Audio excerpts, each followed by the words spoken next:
All right, welcome back. Yes, there you go. That is who will be hosting this morning, Mr. Abdulrashid Bawa, the chairman of the Economic and Financial Crimes Commission, the EFCC. Good morning, and thank you for joining us today on the program. Well, yeah, I know you know that there's so much expectations from your office, by extension yourself.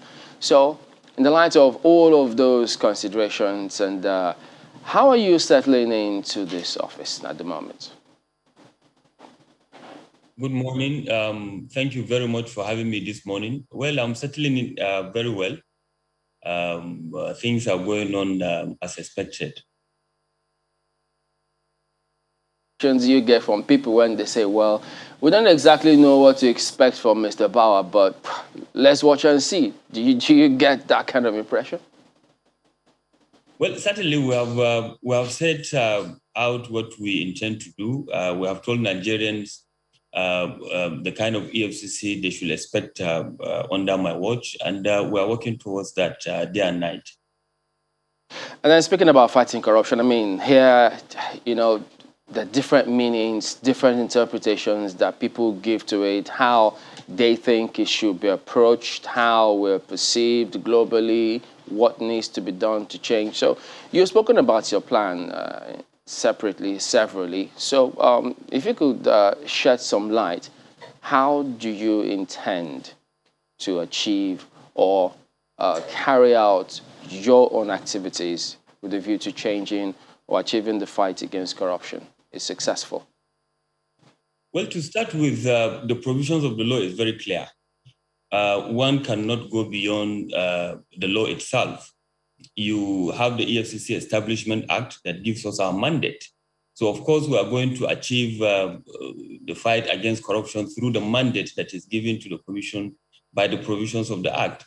You have the Administration of Criminal Justice Act that is the procedural law that guides on what to do in terms of arrests, in terms of searches, etc., etc. And then you have, of course, other issues that has to do with, prosecution of cases. So by and large, issues of fighting corruption has to do with prevention, has to do with law enforcement and asset recovery, and that is exactly what we are working towards.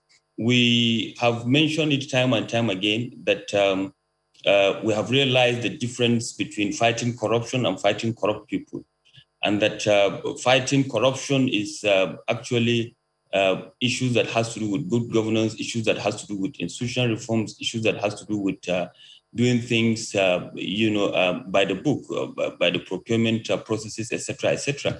And that is what we tend to work towards, to push and advise the government towards strengthening processes and procedures to prevent corruption from happening, because it is far more cheaper to prevent than to actually enforce the laws after the commissioning of the offense. But it's all things that has to be done together. You know, the law enforcement, the prevention, etc., etc. We're working tirelessly towards achieving the two issues. Talking about prevention of corruption, there are those who feel that perhaps one way to go about it would be the audit law.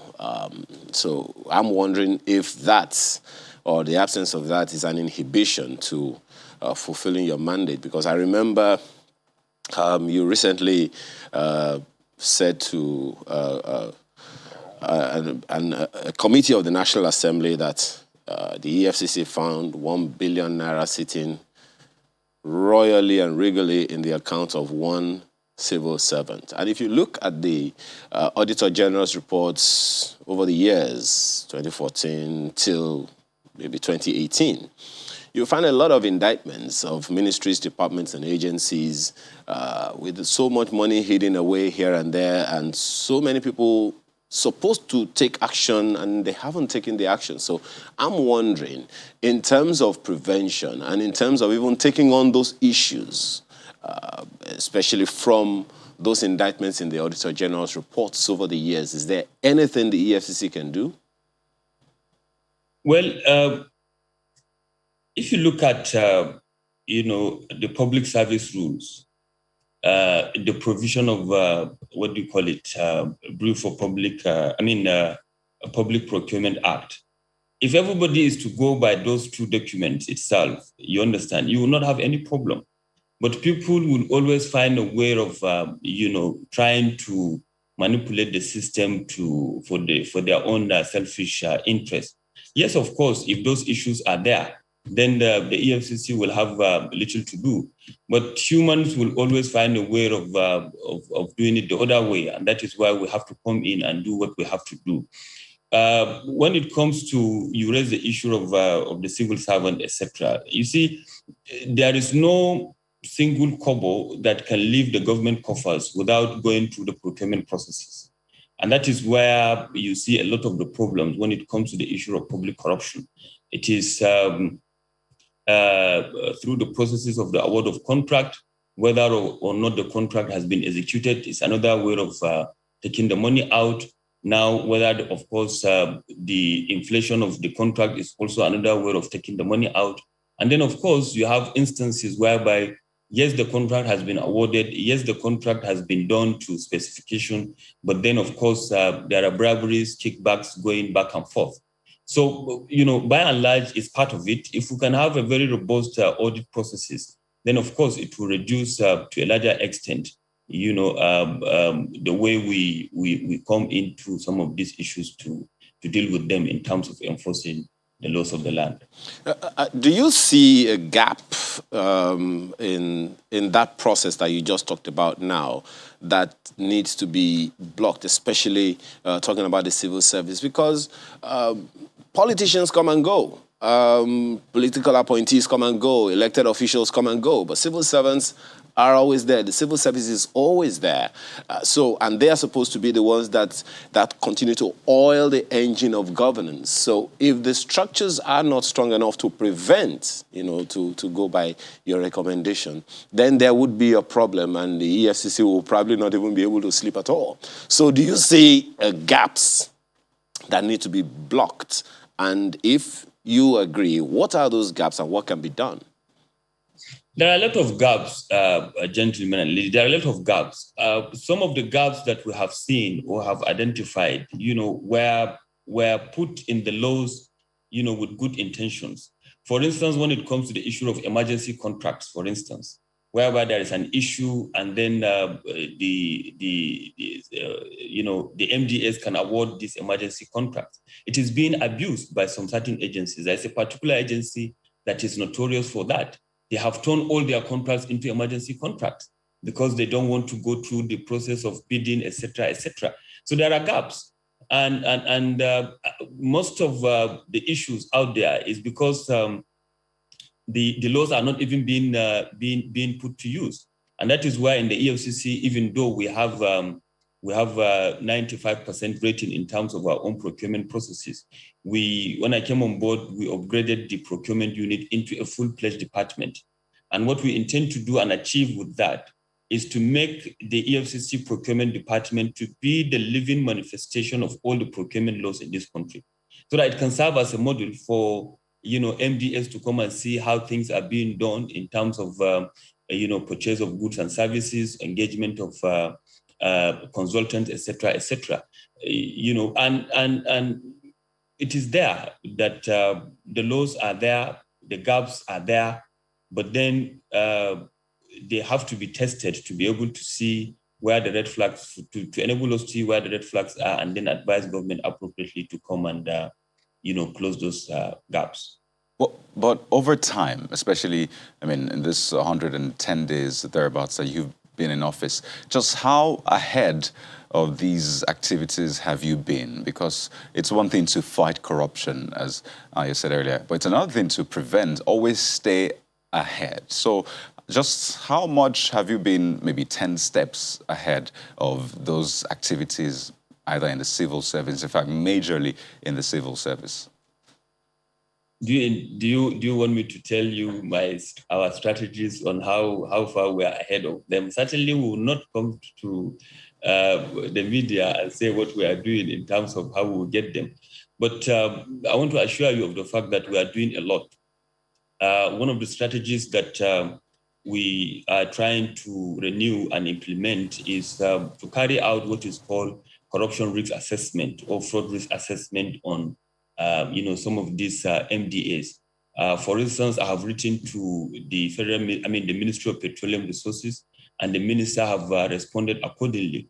We are very soon going to, commence the process of corruption risk assessment of all the, parastatals and agencies under the Ministry of Petroleum Resources to look at their vulnerability to fraud, to corruption, and then, of course, to advise them on how to mitigate against those risks of fraud and corruption.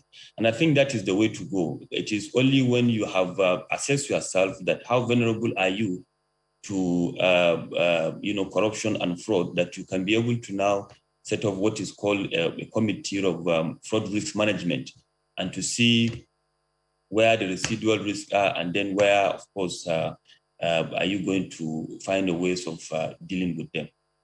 Right. Now, you have said that the tail end of every financial crime is having access to the fund. So we've talked about civil service, which could be like the brain of some of these activities. But the tail end, as you have said, is having access through the banks, as it were. And I recall a few weeks back, you mentioned this, the enforcement of the policy to ensure that bankers declare their assets as at when due. Now, this caused quite a lot of debate. And I remember that the time frame you gave was June the 1st. Now, this is 2 weeks or thereabouts after that. Just first, how important was that, or is that, in the whole scheme of fighting corruption in Nigeria?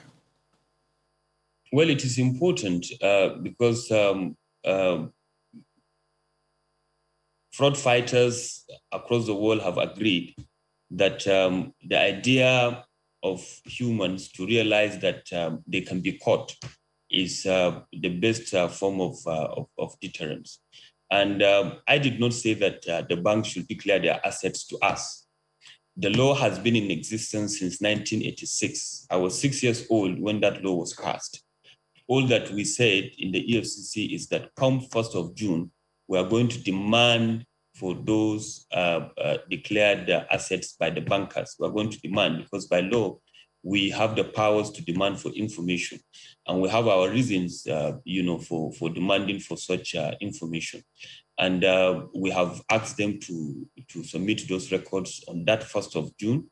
And I think this is my first day in office, and I believe that they have responded, or some of them have started responding to that, our request. We have our intentions for action, and then, of course, we know that we want to utilize those information to carry out 1 or 2 investigations against the bankers. For a lot of people is, do you mean all bankers, or is it bankers at a certain level? Because they wonder just how would monitoring be? You would need perhaps vast human resource just to monitor if it were all bankers. So some sort of clarification. Is there any restriction to who? I mean, there's a law, but how are you planning to handle this? The law says that all the bankers should declare, but in the first instance, we demanded for the declaration of assets of the MDs, the deputy MDs, and the executive directors of all the banks. But we are strategizing, we are working. We have our own ways on how we want to utilize that information.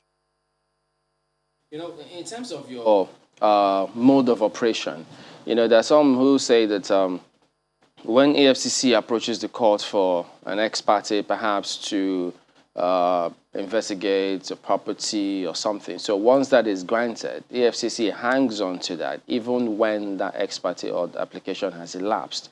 So they thought that there's a challenge there that ought not to be. Are you aware of this, and what's the plan to see that things perhaps change? Well, Chamberlain, I believe you are not a lawyer. I think your question is neither here nor there. There is what is called the non-conviction base for future, which we normally approach the court through Section 17 of the Advanced Fee Fraud and Other Related Offences Act 2006. And the provision of the law is very clear. When there is a property that's abandoned or is suspected to have been acquired by process of crime, the EFCC can approach the court ex parte, stating the facts, etc., as it were. And then, of course, in the first instance, interim forfeiture order is granted by the court. And the provision of that section, goes ahead to say that the court should order that interim forfeiture should be published for 14 days for anybody that has any interest on that property to come and show cause why that property should not be forfeited to the federal government of Nigeria. And after the 14 days, EFCC will now go back to the court and ask for the final forfeiture of that property. And that's what we have been doing. We have recovered hundreds of assets through this process. We have recovered billions of naira through this process, and there has not been any problem. If anybody is having any issue, of course, we have instances whereby people are challenging us in court, and then of course the court is deciding, one way or another. The recent one is the former Senate President properties, where the court said that it will not grant the final forfeiture order. And then, of course, we are going back to court to see how we will push our own case towards that. So there is no problem here. There is no ambiguity here, Chamberlain. If we are a civil organization, we are a penal institution that respect the rule of law, we approach the court. If there is any problem, we solve it through the court processes. So I don't see the problem that you are mentioning here. Okay, let me ask you this. Does the scope of corruption in Nigeria overwhelm you? Yes and no. Yes, because... Please, a little more light on that. You say yes and no. Yes, because if you look at it, Modipe, almost everywhere, there are elements of it going place. No, because I'm optimistic that we will succeed in taming the monster of corruption in this country.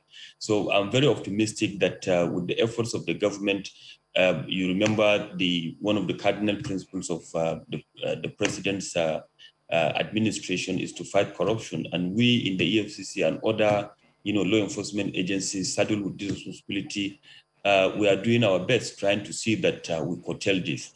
But then, of course, if you look at what is happening, across the length and breadth of this country, we begin to wonder, what is wrong with us. But then, of course, Nigeria is a very religious country, and that is why one of the issues that we realize in terms of public enlightenment is to engage with the religious body. Very soon, we are going to relaunch our interfaith dialogue with the Christian community, with the Islamic community to, engage them on the ills of corruption. We have already developed manuals in that regard long ago. We are reviewing them already, and then of course we want to launch them and see how we can. We believe that going through that process will help in a great deal of, taming the monster of corruption. Now, looking at how widespread it is, looking at just the sheer scope, yes, indeed, you already have what they call that now. The name of your commission already, streamlines what sort of corruption you're looking at. Economic and Financial Crimes Commission, that's the name of your organization. I'm wondering, what areas of economic and financial crime are you narrowing down on, which you consider will be the most effective in stemming the tide of corruption? Well, when it comes to generally, by and large, is to deal with the issue of the utilization of the funds, whether it's a private sector corruption, whether it is public sector corruption. You look at avenues in which they are laundering these proceeds of crime, and that is very important. If you look at the provision of the criminal code, for instance, and the rationale behind that, if you are charged to court and a conviction is cured on somebody that is charged with stealing, it's 7 years imprisonment. But receiving stolen goods, if charged and convicted, you'll be given 14 years. Because without those that are receiving the stolen goods, the thief will not steal. So we are looking towards, dealing with this, what we call the gatekeepers, in money laundering, to deal with them to ensure that we have a very rigorous and effective, control over them. Because we believe that once we get that straight, those that are stealing will find it very difficult to even steal, because of course, they will begin to think, how are they going to even launder the process of crime? And that is the area where we are working with the National Assembly to ensure that we have the requisite laws to enable us to, achieve that. And of course, that we have the Special Control Unit against money laundering domicile in the EFCC, and we are partnering, of course, with the Ministry of Industries in that regard. And I think that is the way to go, because one of the problems that we have here now in this country is the real estate. 90 to 100% of resources are being laundered through the real estate. But they are being regulated by the Lands Bureau, but it's not enough in terms of how they make their returns to the Special Control Unit against money laundering. There are a lot of issues there that we can talk all day about. But I think, to me, that is one area where if we get it right, we find it very, you will tend to see that it will not be fashionable for you to have this grand scale corruption. And we will tend to see it easing out with time, God willing. I totally understand, your challenges there, because I imagine that someone can easily get cash and, a property can be developed top to bottom, and there will be no interface with registered institutions. By that, I mean even the banks, perhaps even no trace at all.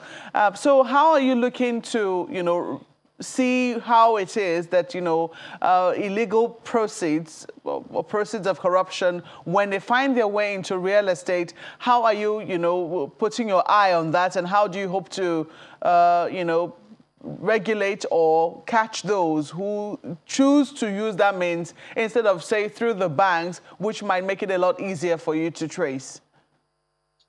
Well, that's the entire thing that we are looking at now. As it is today, every real estate developer is expected to be making returns to Special Control Unit against money laundering, in terms of who purchased or who own what. But the regulation there is somewhat sketchy, and that is why when I came on board, we have scaled up activities of the Special Control Unit against money laundering, because we believe that is the way. We have succeeded since when I came on board to ensure that in each and every zonal office of the EFCC, we have that unit. And then, of course, we have a lot of personnel posted there. We have upgraded it into a directorate. We have posted some officers that we can vouch for their character and their ability to deal with that situation. You see, it's a huge problem, even from, let me just give you an example. We investigated a matter in which a bank's MD marketed a property to a minister of a federal republic, and the minister agreed to purchase that property. And then, of course, negotiations, took place back and forth. At the end of the day, the minister agreed that yes, she is interested in buying the property. Agreed for $37.5 million US. Now, the bank sent a vehicle to her house, and then in the first instance, $20 million were evacuated from her house. The bank succeeded in putting it into their system, and they paid the developer. And then a lawyer, set up a special purpose vehicle where the title documents were now transferred into. And then, of course, he's posing as if he's the owner of that property. You can see how the problem is. And that is what, we are saying when we say that, that is the area where we need to work on and strengthen. Now, without the help of the bankers, the minister couldn't have even imagined, collecting $20 million from anybody. Without the opportunity in the real sector, she couldn't have think of, where to even launder the process of crime, et cetera, et cetera. And this is just one of. It is happening on a daily basis in this country. And that is one area where we said that, look, we have to look at, and then, of course, we believe that if we succeed at the end of the day, the problem will be solved. We'll take a break at this moment and we'll come back with some more questions for you when we come back from this break. Please stay with us.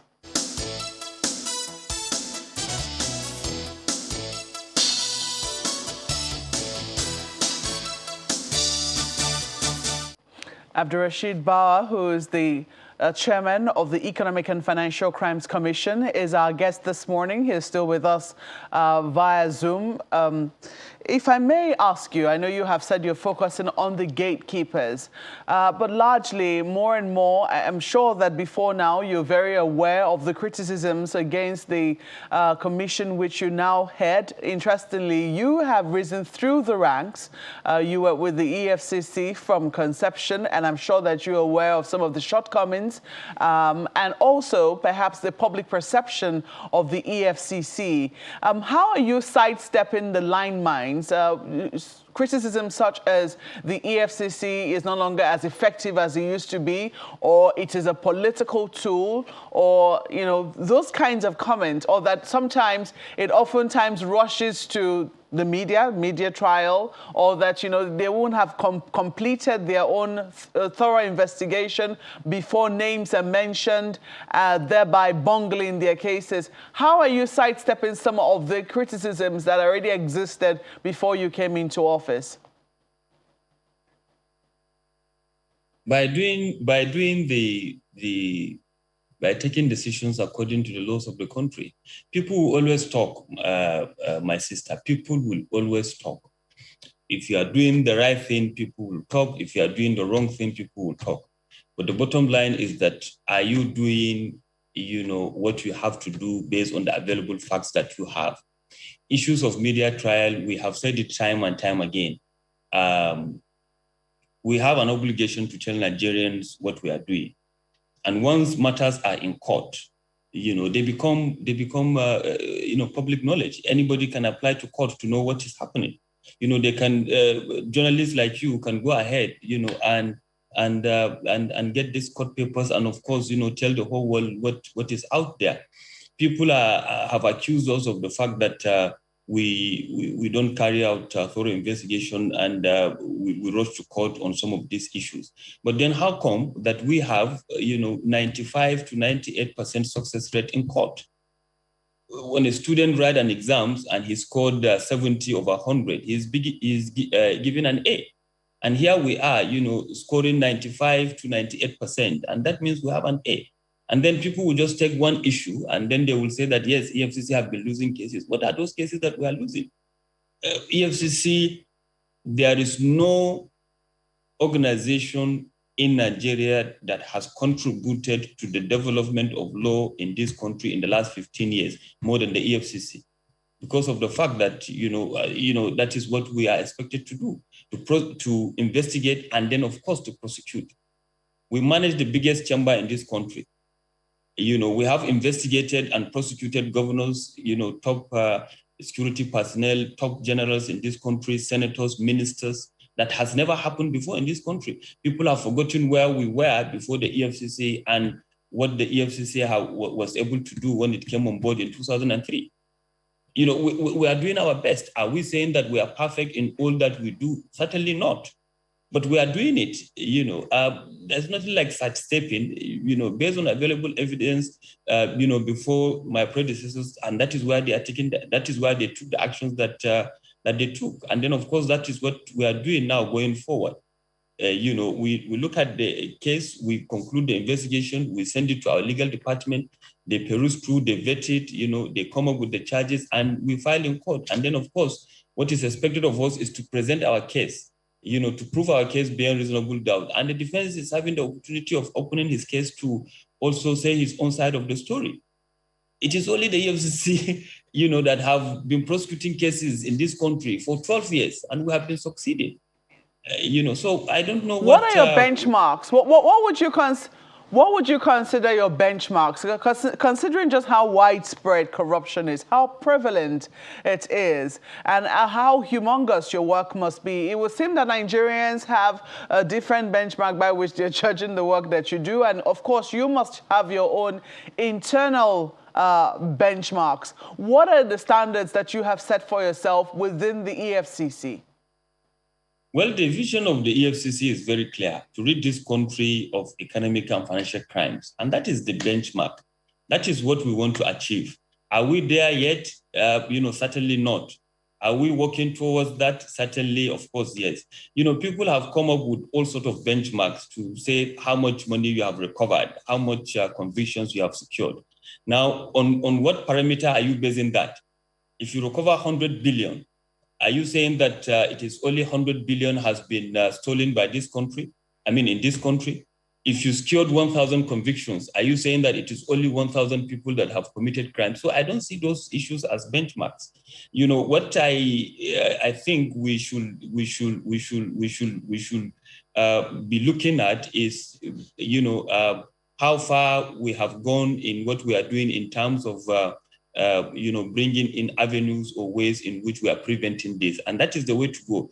There are a lot of intangible things that the Commission have done that are neither convictions nor recoveries, but they are very effective in the sense that they prevent the commission of economic and financial crimes itself.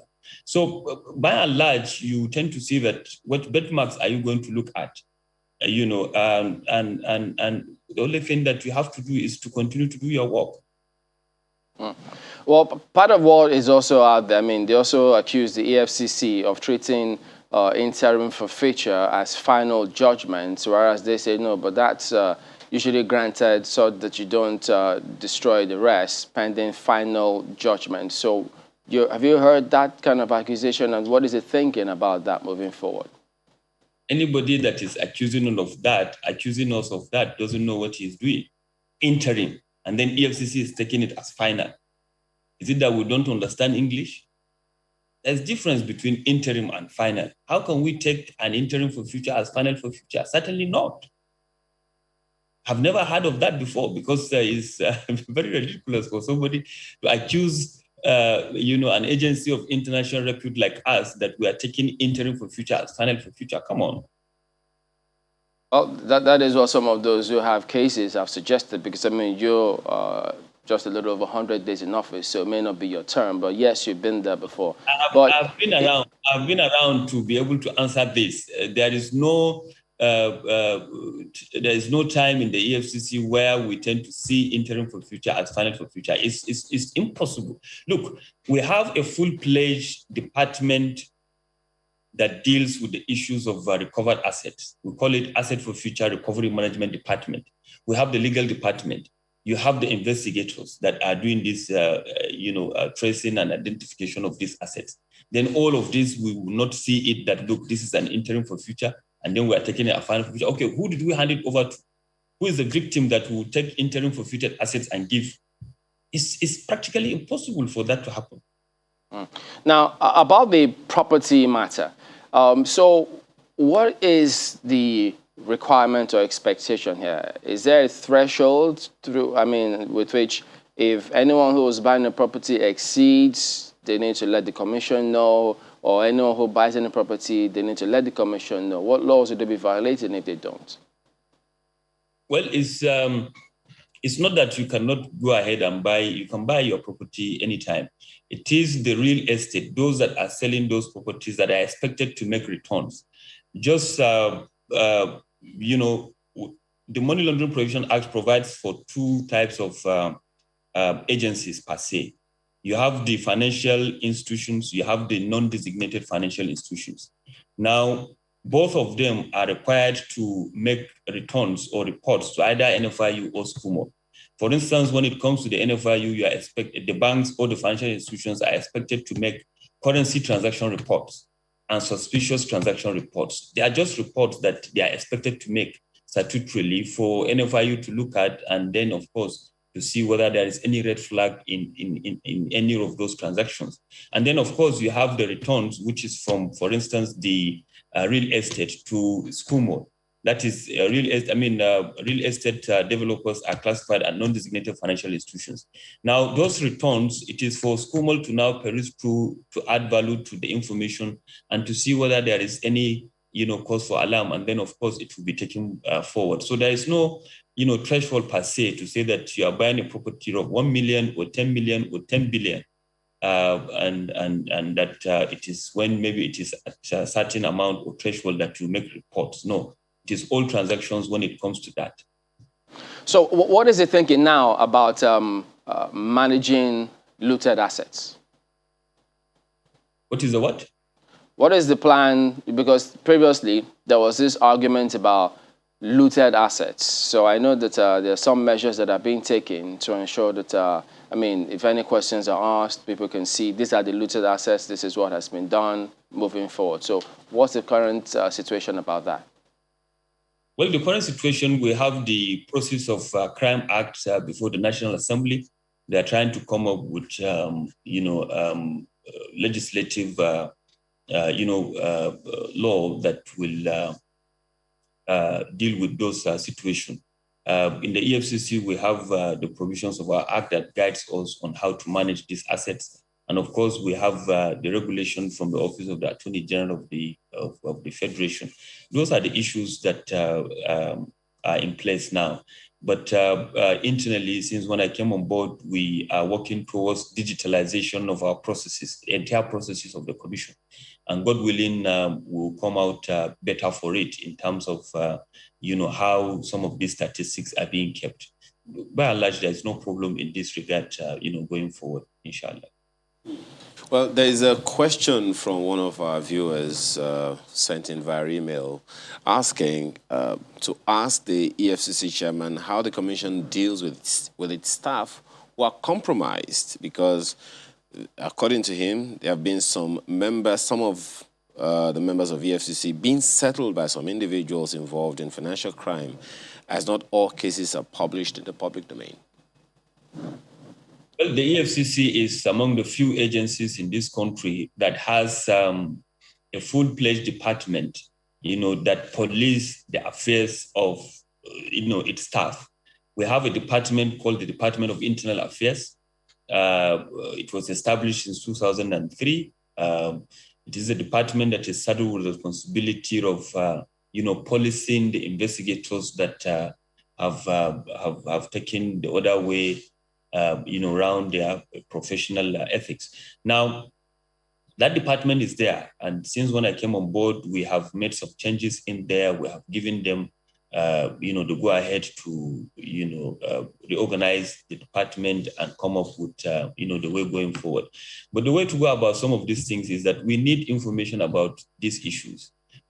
We are not angels. We did not come from heaven. We are human beings. Chances are that, of course, you find one or two people that, are not thinking the EFCC way of thinking in terms of being above board. So we need this information, and we assure Nigerians that we are going to deal with whoever is found wanting. Just last week, before my trip to New York, we suspended some officers that were found to have engaged in one or two, acts of corruption, and that is the way we have to do what we have to do to ensure that at least, this is not a place where such should happen. Is that suspension the worst, such case in the EFCC? I know you've been there for long enough to know. And then you talked about some form of restructuring that's taking place in the EFCC now. What was wrong, and how does this, okay, let me use that word again, restructuring, going to help to make things better, to forestall a recurrence? Well, suspension is not, you asked about three questions at the same time. Suspension is not, the only thing that happens. We have prosecuted our staff that have been found wanting, et cetera, et cetera. What is wrong in restructuring? When you have a new leadership and it has different thinking on the way things should be done, of course, it will restructure the place. Restructuring does not mean that you are changing, things upside down. It may be that you are creating some new units or some new sections within the department. And of course, when you are moving staff in and out, it's part of restructuring. When we are, looking towards coming up with policies and procedures and, strategies, tactical, operational, and strategic. Is all part of restructuring. So I don't understand what you mean that as if it is only when there's problem that one can restructure. No. If you want to improve on what you are doing, you can restructure as well. Well, after all, change is, the only permanent thing, right? But there was a time the president, not once actually, used the expression, corruption is fighting back. And for a lot of Nigerians, it was quite worrisome, really, because hearing the president say corruption is fighting back just painted the picture in a whole new light for them. As you've said time and again, you've been in the EFCC long enough, witnessed, different administrations. You've seen, you've been lead investigator in a lot of high-profile cases. So, how true is that, if I could say, maxim? When you fight corruption, corruption will fight back today. Last week, I was in New York, as all Nigerians are aware of, and a very senior citizen received a phone call from somebody that is not even under investigation, but what he said to him on phone is that he's going to kill the EFCC chairman, the young man, that I'm going to kill him, just to tell you how bad it is. And it's actually real. It's actually real. Corruption can fight back. You say you get death threats, am I right? Yes. So what does that do, really? How does that maybe inspire you, really, in this whole fight against corruption? If I could just add this other question to it. There are different areas, different sectors in the country that we've seen corruption cases crop up. Which would you say has seen the grandest of them all over time? I know you are quite vast in the petroleum industry. There's politics, there's the ICT, and some would say the internet fraudsters and the rest. Just which sector has seen the grandest? You talked about real estate as well the other time, but which of them, experiences the grandest of these corruptions? Well, I don't have any, there is no study, that is done or was done that, can give you this to say that this one is the grandest than this, etc., etc. It's everywhere. When you look at cybercrime, for instance, from January to the 3rd of June, that I have the statistics, the EFCC will have arrested 1,436 suspected cyber criminals across the Federation.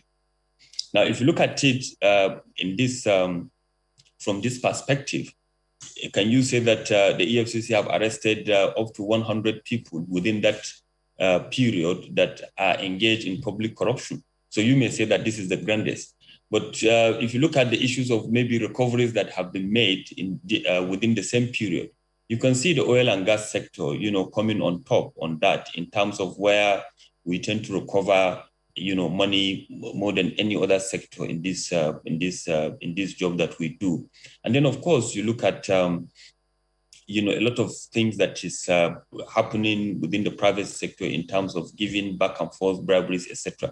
So by and large, I will not be able to pinpoint one area to say that this is an area that is the grandest. Depends on the variables you're looking at, depends on the parameters that you set out to, conduct such a study, etc., etc. So, but it's everywhere. I think what we just have to do is to change our attitude as Nigerians, to look inwards and know that, look, we just have to do what we have to do. Let me give you an instance. For instance, when you were reading Daily Times today, and then the front page, I think, if I remember correctly, is talking about CBN, NIMASA, and NNPC, etc. But there are lots of things that are going on in other sectors of the economy. Take, for instance, the educational sector, the health sector as well. There is a lot of corruption going on there without, Nigerians feeling that something is ongoing there. The private sector, foreign companies, multinational companies are also there doing what they have to do. Currently, we are investigating, a multinational company that sold Forex to an indigenous company, claiming that, they got the Forex through some other means, only for them again to now, filed the name of that company to central bank claiming forex because they sold forex to him at a lower, rate. What is more scandalous or economic crime than this? So it's everywhere. You can't actually pinpoint one area to say that is the grandest. All right. Well, as we wind down now, what is the commission or your impression about states that are establishing anti-corruption agencies? Because many of the impression that, well, if states are beginning to establish that, does that then limit the powers of EFCC to look into affairs of those states? Well, wherever we can find assistance in what we are doing, we welcome it. The fact that states are creating agencies like this, that does not in any way, diminish the powers of a commission like ours that, was established as a result of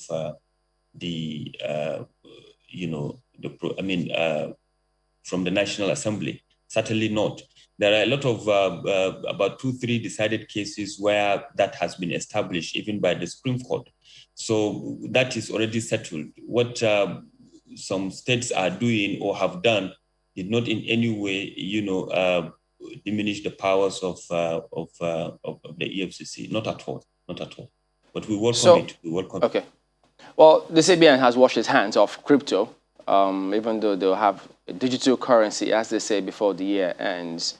Is the commission looking that way, cryptocurrency management in the country? Well, as it is today, there is no where in the world where cryptocurrency is being regulated. The EFCC, we are looking at this issue of cryptocurrency as an avenue in which people are laundering their process of crime, in which people are receiving their process of crime, and that is our worry. We have seen time and time again how cyber criminals are using these avenues to get their process of crime. Before, it used to be through money transfer agencies like MoneyGram and, of course, Western Union. Now they have gone E. They will defraud somebody, they will get a gift card, they will change it, exchange it on dark web, and then they will use the proceeds to buy crypto. And then, of course, they can get it onto their e-wallet. And then, of course, we can, they can sell and get their money. As it is today, we have about $20 million worth of cryptocurrency as the last statistics that I have, because we also created our own e-wallet to recover cryptocurrency. It has never happened before, but we created it. We are now recovering this, process of crime from that means as well. So we are in support of what the CBN have done, because it has limited, the ease in which some of these criminals can exchange their crypto and get naira for it. But that does not mean that people are not using it to, launder their process of crime. It's something that the whole world is afraid of. It's something that the whole world is looking at. And I believe that Nigeria will not be left behind when it comes to making its own contribution to ensure that, laws and regulations are put in place to checkmate excesses on the usage of cryptocurrencies. I think that's quite important. I mean, to catch a monkey, you know what they say. Sometimes you have to act like a monkey. But on a final note, I'd like to know how you treat petitions from the public. I'm sure you're aware of some of these, statements saying petitions have been submitted to the EFCC and people don't think anything has been done about it. So just how often do you receive petitions and what actions do you take on them? And are you obliged to give feedback to the people that, well, this is what we did about the petition, this is what we found out, and this is how we're proceeding? To start with, we need to understand that the EFCC is created to carry out certain mandate. And those mandates are very clear. Now, petitions that we receive hundreds of petitions across the 15 zonal offices that we have, around the country on daily basis, hundreds of them. But we have what we call in all these zonal offices petition vetting committee. these committees are expected to go through these petitions and see whether or not the content of those petitions fall in line with what the EFCC is mandated to enforce. And once that is done, they recommend, their findings. And those that are rejected, we have the obligation of communicating back to the petitioners or the complainant that, look, your petition has been rejected. We tell you the reason behind that, and then we advise you either go to the police or to the customs, or to also advise you that your complaint is civil in nature. And of course, we are a criminal institution. We are a criminal investigation institution, not a civil institution that look at some of these issues. So that is what is being done. And for any petition that is recommended for investigation, it will be assigned to various sections that we have within the investigation department or operations department for investigation and subsequent prosecution, as the case may be. So we receive all petitions, but it is not all petitions that are within our mandate to investigate. And then, of course, we have to return them back. But that does not mean that we can only investigate cases that are being reported to us. You remember the provision of, I don't know whether you're aware, provision of Section 7 of the EFCC Establishment Act provides that the EFCC can cause investigation when somebody violates the provisions of the EFCC Establishment Act, or when it comes to the attention of the EFCC that the person's lifestyle is not commensurate with his sources of income. The Commission can cause an investigation in that regard. So those are the issues that we consider when it comes to petitions that are being sent to us, etc. But again, the committees are being guided by a lot of things that we have given them to guide them on what to do. For instance, because of the special mandate that we have in fighting cybercrime, whether somebody has lost money, whether it is